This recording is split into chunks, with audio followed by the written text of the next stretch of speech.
Okay, so welcome again. Good evening. Tonight's class is the nature of miracles and the miracle of nature. We began with a talk from the Rebbe discussing the daily obligation to remember the Exodus. And of course there are so many reasons which are given. Why is this considered so foundational for the Jewish people that it must be mentioned on a daily basis? Twice a day. We mention it in the morning, we mention it in the evening. And the Rebbe's very novel explanation here is to call our attention to the fact that just as then there were miracles, that miracles are transpiring for us today. And it is something, since it is counterintuitive, because for the most part, what we see predominantly is the course of nature, and that the laws of nature are what is governing our lives. That's why, since it is counterintuitive, it requires a daily reminder, a daily focus to look beneath the veneer and to see the miracles which are happening. So with that introduction, tonight we're talking about nature and miracles, and it ties into the months of the year, and we are upcoming to the month of Nissan, which will be starting in a few days. And we know that the verse says about the month of Nissan that it is Rishon hu lochem l'chodshei hashana. Nissan is the beginning month of the years for the Jewish people. So the new year, it sounds like, is Nissan. But of course we are very familiar that the new year, of course, is Rosh Hashanah. And Rosh Hashanah takes place on what the Torah calls the seventh month of the year, the month of Tishrei. So how do we have, what does this mean that the Jewish people have these two separate and distinct New Years, Nisan and Rosh Hashanah? Well, the answer is because we live life on two levels. We live it on a Nisan level and on a Tishrei level. Nisan is easy to know what that means because it comes from the Hebrew word nes, miracle. And so this is the month in which we experienced miracles. The Exodus, of course, being the grand miracle, and all the miracles which were associated with the Exodus, the crossing of the Red Sea. That is the month of Nisan. That is one order that we have. The month of Tishrei, what do we commemorate on the month of Tishrei? Zeh hayom tchilas masecha, zikaron liyom rishon. This is the day of the beginning of your works. The creation of the natural world took place in the month of Tishrei. And so on one hand we live and we are part of the natural world, and that's why Rosh Hashanah and the celebration of the creation of the world is important to us. On the other hand, as Jews, we are given that we are not bound exclusively by the conduct of nature. We also have, Hashem has given us the month of Nisan, not just as a calendar event, but a way of life. So let's look at the difference now between nature and miracles. And also the Hebrew terms for that is teva and nes. Teva means nature, and nes means miracle. And what's so interesting is that these are words which are not used in the Chumash to mean, in the Tanakh, to mean nature and miracles. The word teva as a noun to mean nature was probably not used in Jewish literature until medieval times. Not in the Tanakh, not in the Bible, not in the Mishnah, not in the Gemara do we find the word teva being used as meaning nature. What does teva? It is a Hebrew word. It's used as a verb, that to drown, to be submerged. It's used also to mold, to imprint. There's the Hebrew word for a coin is a matbeya.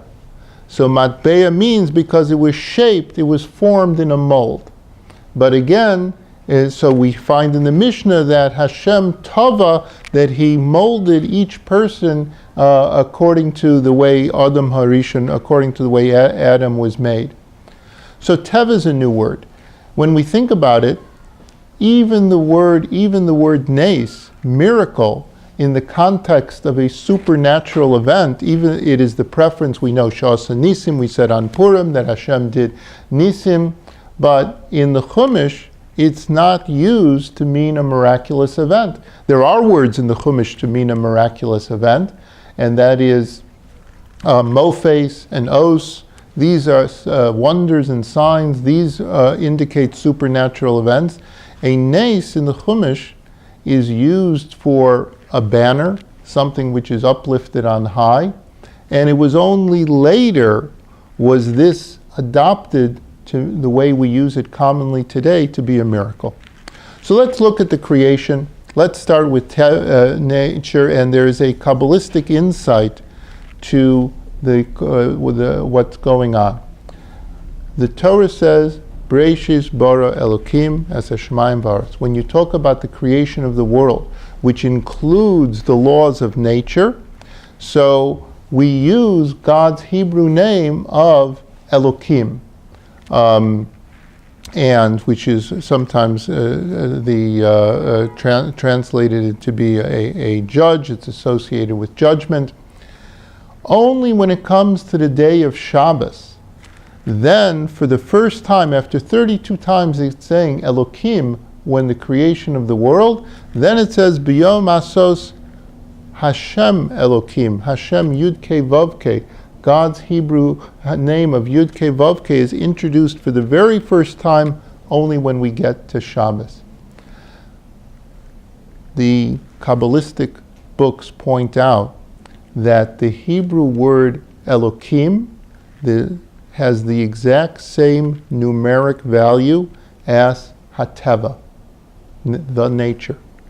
And so what we are talking about is that the natural order of events, the way we have a created world, what we celebrate on Rosh Hashanah is associated with God's Hebrew name Elokim. And when it comes to Shabbos, which lifts us up higher than just our mundane day-to-day existence, then and only then do we begin to experience the Yud Kei Vav Kei. Now, within the Yud Kei, and we know that I say Yud Kei Vav Kei because we are not supposed to say Hashem's name the way it is written, and in actuality, we don't even say the letters in their exact way. So there's no K in the Hebrew alphabet. So we exchange the Heys, so that's why we say Yud K instead of a Hey, Vav, K. But very easily we know that these letters are associated with the Hebrew term for being, and we can configure the letters to Hoya, past, Hove, present, V'yiyeh, and future, will be. And so these past, present, and future are all contained within Hashem's name of Yud Kei Vav Kei, but not as separate words, but all as one. Because past, present, and future, which is one of the foundational ideas of nature, other words, is the passage of space and time, for God, He is above nature. And for Him, past, present, and future can be simultaneously wrapped into one. And so, God's expression of leading the world when it comes in a natural way is Elokim. The supernatural way, the miracles, they are associated with Yud Kei Vav Kei, with His other name. The Baal Shem Tov said that the reason we don't call sunrise a miracle is because it happened yesterday. That really everything, what the Baal Shem Tov is saying is, everything is coming from a force of Hashem, and the only question is, some things are those things which happen consistently we call nature. Those things which happen extraordinary events, that is what we call a miracle. And so, why does Hashem make the world? What do we get from the idea of miracles and nature? And this has to do, of course, with one of the fundamental ideas of Judaism and our understanding of God, that God is both transcendent and immanent to us. He is believable, He is infinite, but He is also comes down to us in the finite. The Kabbalistic Sefer Meir Ibn Gabbai in Avodas HaKodesh, he sums up one of the most important statements in Judaism. And he says, talking about God, Kishem sheyesh lo koach bebilti bal gvul, just as He has power to express Himself in an infinite way, kach yesh lo koach begvul, so does He have power to express Himself in a finite way. What's His proof? Because if you don't accept this, you will be diminishing His perfection. You are saying that He is bound up only to be infinite. So yes, intuitively we think of God as being infinite, but really He is both infinite and He is also finite. Miracles is how He informs us of His infinite powers, and that because the miracles, so to speak, overturn the normal finite order of life. Teva, nature, is how He also informs us of His finite powers. And so it is not so, even though one could think that Teva, to a certain extent, is just concealing God's presence, and that is true. When we see the world go, we don't automatically notice God. And this, by the way, is now the answer to our question, why would the term Teva was coined for nature? Because we said in the Chumash, Teva is used to be submerged. When something is submerged in the ocean, it's there, but we don't see it. We'd have to start going down and looking for it. This is really what nature is. Nature is the power of God conducting the world, but it is submerged. We don't see it as being the power of God. We see it as being these independent laws of nature which are governing the universe. So this is the reason why the rabbis medieval rabbis chose to describe the natural order as Teva, because they wanted to clue us in. Don't be fooled by the fact that we don't evidently see God when we go from our day-to-day observation of the world. He is there, He is submerged. We just have to go and we have to look for Him. And the fact that we can discover God through nature which was done by Avraham Avinu. Because usually we think nature hides God and miracles expose God. But how did Avraham Avinu originally discover God? He did not have the benefit like Noah, that God just appears to him and talks to him. He had no education or upbringing whatsoever. His parents were idolaters. So we have the famous medrash that he was passing by an estate, a palace, and he saw the gardens, and he saw how perfectly organized and how perfectly cared for everything was, and how he noticed that everything was placed there by design, and that it had a function and how it worked together. He came to the conclusion that obviously this palace, this estate, yesh balabayas lebirazu, there has to be an owner. There has to be a maker who designed all of this. And so the design of nature itself, the perfection of nature itself, and as we know, and even science, of course, when they talk about so many things, the words that they'll say that it's a fluke. In other words, according to the pure laws of nature and math and so forth, the universe should not exist. Because according to the way they understand the Big Bang, if it would be a degree higher, a degree lower, and there's no reason why it wasn't a degree lower, there wouldn't be a universe the way we know it. So it becomes, the universe itself is unnatural. but it's that lack of nature that indicates to us and that tells us right away that there is a creator.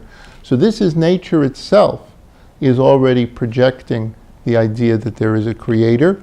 And miracles, of course, from time to time, they remind us of that fact. Because even though if one has the focus of Avram and one contemplates and so forth, we get a lot of conflicting messages. And especially nowadays that life has become so materialistic. In other words, there used to be a time in history, earlier history, where you could say that the universe, everyone accepted an enchanted universe. There were things we didn't understand, there was mystery, there was magic, if you want to call it magic. So everyone knew that there was a powers beyond the physical.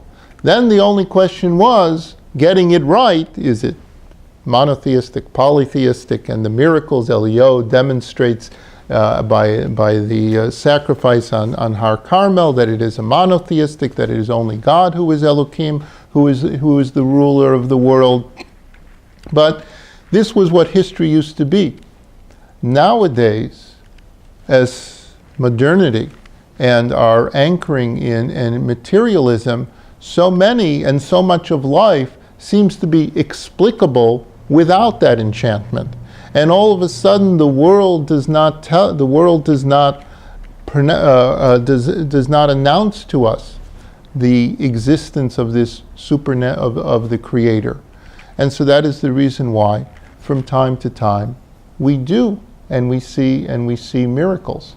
The miracles is God's calling card. It's not just the nature. It is something which is beyond nature. And we've, as there's like the Rebbe spoke about the miracles we see in our own life. One of the open miracles that the Rebbe pointed out that we saw in our times, or some of us can say our times, is the rescue in Entebbe. That this was something that was evident. It was not of any natural order whatsoever. And as the Rebbe mentioned, that if a person were to go to that airport today, they would be required to say, according to Jewish law, Baruch she'asa nes b'makom hazeh, blessed is the one who actually performed a miracle in this place, because that was something which was supernatural. We know that in Israel at the time there was such a heightened spirituality, which occurred as a count of that, but it didn't last. And this is actually, the Rambam talks about that the belief of Judaism is not based on miracles, because miracles are good to focus our attention, to get us to think, but he says that miracles itself, there will always be a little doubt. How did it happen? Was it truly miraculous? Was it coincidence? So that's why the belief in Judaism, that Rambam says, can never be based and never be grounded just on miracles. He says that Maimed Har Sinai, the experience of being at Mount Sinai, where you had millions of people witnessing the same event, this is not a miracle. This is what's called testimony. They saw the revelation, and they passed that on to their children and on to today.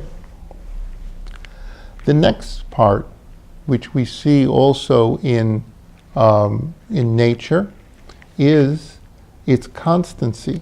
The fact that the universe is not degrading, at least from our perception, that nothing changes, is already a part of the miracle of nature. In other words, most things we know decay. This is everything that we have. Things start falling apart, things decay, decompose, and yet the universe as itself, even though there's entropy and the whole concept that most systems do become more chaotic, but the universe itself stays as a constant. It defies the laws of nature itself, in which things are degenerating and decomposing. And so we see here again the stamp of higher than nature within the nature of the universe, within the nature of the universe itself. And so once again we start out with nature, but as the Baal Shem Tov says, it is the miracle of nature. And the flip side is that even though the miracles seem to be superseding nature, overturning nature, but we know both from the story of Purim that sometimes a miracle can be manifest through nature and in nature. Purim itself did not involve any change of the natural order, but anyone who focuses on the story, they know that this was a miraculous event, and that's why we make the blessing. So miracles can sometimes be to the exclusion of nature, but a lot of times they can also actually be part of nature. And here we get to the word nes. Why of all words did our rabbis choose that nes should describe a miracle? And it's because of this very quality of that which is uplifted and raised. Nes means to lift something, to lift something up.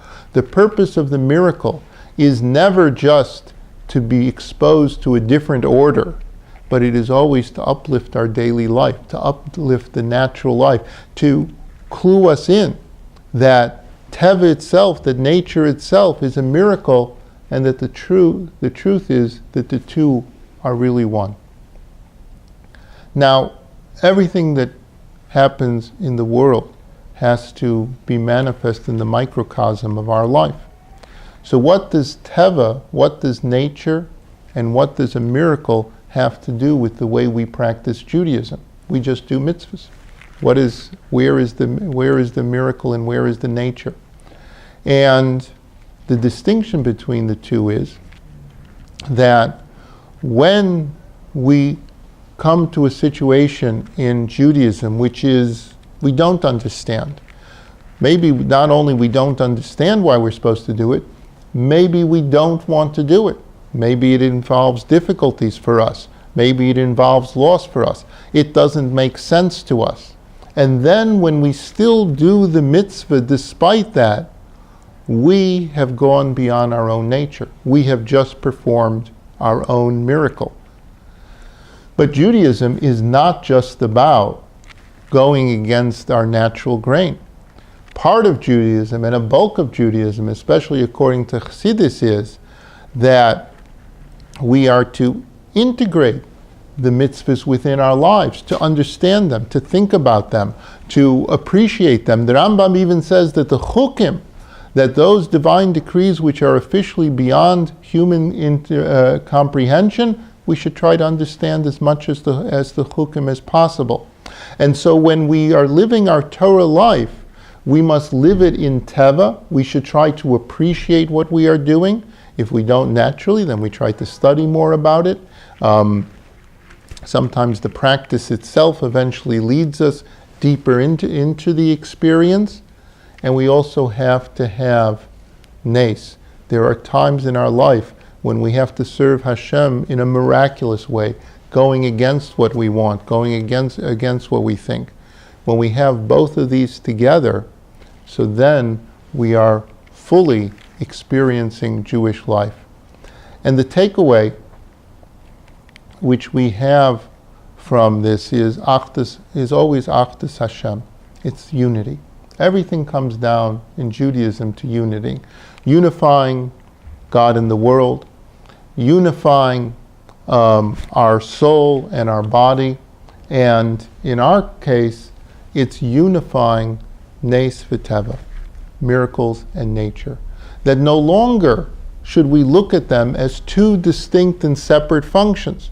Sometimes God does miracles, and when He's not intervening, then we might think that we are on our own. Or when He does intervene, it doesn't set a precedent. So when we tackle, and everyone has to go out and tackle life.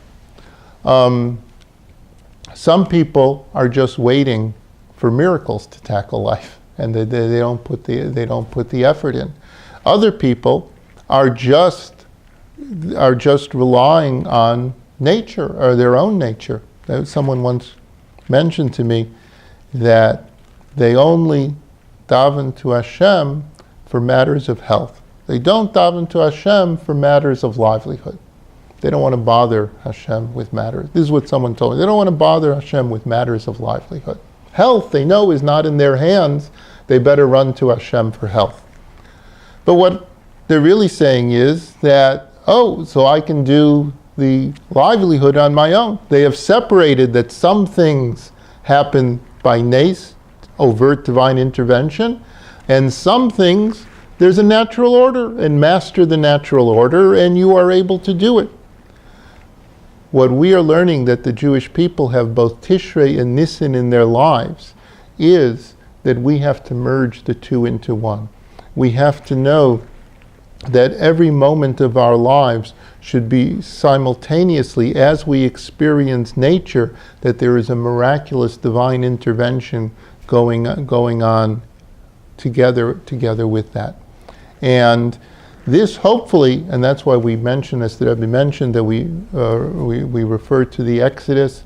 We refer to the Exodus on a daily basis, because when we approach each day knowing that miracles in nature are happening together, so it brings us to a total different quality of life, and really it brings us to the Jewish life that recognizing that Hashem is both immanent with us, He is close to us, He is hearing our prayers, that Elohim idea of immanence, and at the very same time, He is of course the Hashem who is so much beyond us, and that the two are not contradictory one to the other, but that the two are actually one. And as we said about the Aseres Hadibros, that the whole idea is Anochi Hashem Elokecha, to know that I am the Lord your God, that I, Hashem, who is beyond any type of description, that He fuses together, that His power of Yud-Ke Vav-Ke, His supernatural powers, His transcendent powers, are not just become Elokim, infused in nature, but Elokecha, your God, it becomes us. And so within our very nature, we have the embodiment also of supernatural. So when we're up against an obstacle, when we're up against a situation where reason would tell us that it's impossible, when the laws of nature would seem to say that we have no chance, but if it is something that the Torah tells us is the right thing to do, that it is a good thing to do, so at that moment the miracles will also flow through nature. We have the Avram Avinu, when he was going, the famous Medrash, he was going to the Akedah, this was his big test, and it says that he saw this tremendous river which was blocking his way. Hashem tells him he has to go to the mountain. There's a river. There's no way he doesn't have a boat. There's no way for him to cross the river. One might think, well, there's nothing to do. He's not going to walk into the river, but he says Hashem told him that he has to go forward, and he walks forward, and the river turns out to be a mirage. There is no river there. And this is, again, when it comes to the obstacles, that when it seems to be that nature contradicts what the Torah wants, we say, no, nature is really part of the miraculous also, and that if we commit ourselves to doing the right thing, that we will that we will succeed. We will succeed. So, coming from the miracle of Purim, which is the miracle which was enclosed in nature, coming to the miracles of Pesach, which will be the supernatural, which are the supernatural miracles which we celebrate. So the idea is that we say Mismak Gula Legula, that we connect one redemption to the next redemption from one set of miracles, we move into other sets of miracles, and eventually, of course, to the redemption through Mashiach, when then the whole world we will see this order.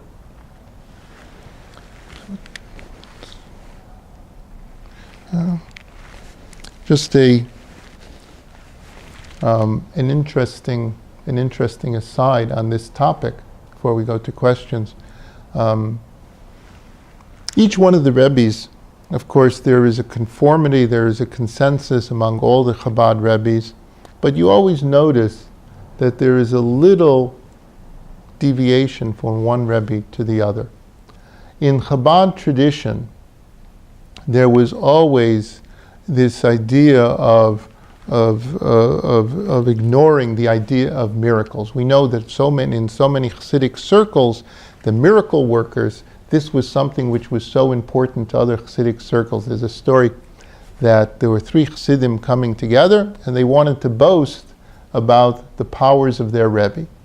And so one says, oh, well, I had an illness and I was healed.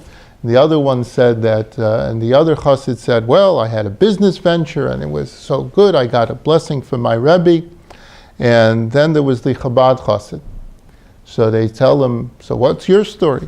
So he says, well, I had a business venture and I went to the Rebbe, this was the fourth Rebbe, the Rebbe Maharash. He gave me a bracha and I lost everything. So the other Chassidim say, so what exactly is the miracle that went on? So he said, the miracle is I remained a Chassid. That was the miracle. So there was always this idea, not to Tzemach Tzedek. He had Tzemach Tzedek was very much involved in helping women who were agunas, in other words, their husbands had abandoned it. Today we have an aguna problem, with people not wanting to give divorces and so forth. In those days, the aguna problem was most of the time was that, for whatever reason, the husband, the man of the house, sort of just left, disappeared, and there's no telecommunication. He would just disappear. And women would constantly be coming to the Tzemach Tzedek for help in this area. Would there be halachic help, other types of help?